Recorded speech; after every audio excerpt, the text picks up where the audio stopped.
What are your intolerables?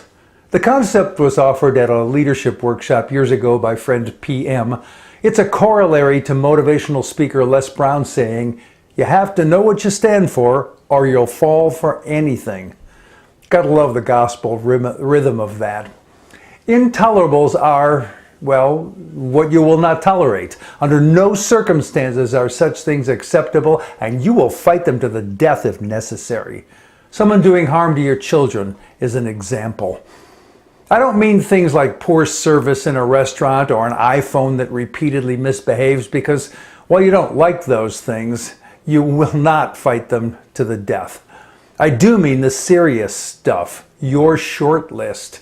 Here are 3 from my list. People intentionally doing harm to others, especially those I love.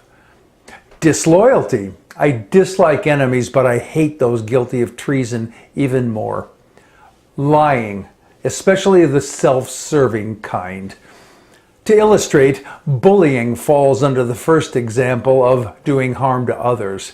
President Trump's growing list of unconstitutional edicts goes under the disloyalty label. And Paul Ryan falsely claiming his plan doesn't privatize Social Security and Medicare, it really does, belongs in the lying category. My misbehaving iPhone doesn't show up anywhere because it's just a nuisance.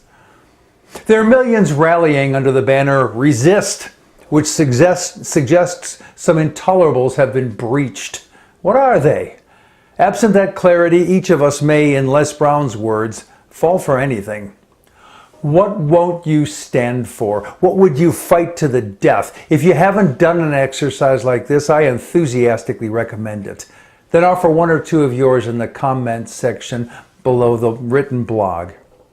In other news, have you ever wondered about the views of evangelical Christians, marveling at their curious blend of judgment and exclusion of others who don't check all their restrictive boxes?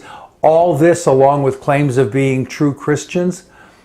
Read the piece linked in the blog from Pastor John Pavlovitz for some clarity about this. Note too the wonderful picture heading his most recent blog post. It's in the bottom left of the written blog. This could have been Elizabeth Warren when she was young, but I don't think it is. I'm Jack Altshuler.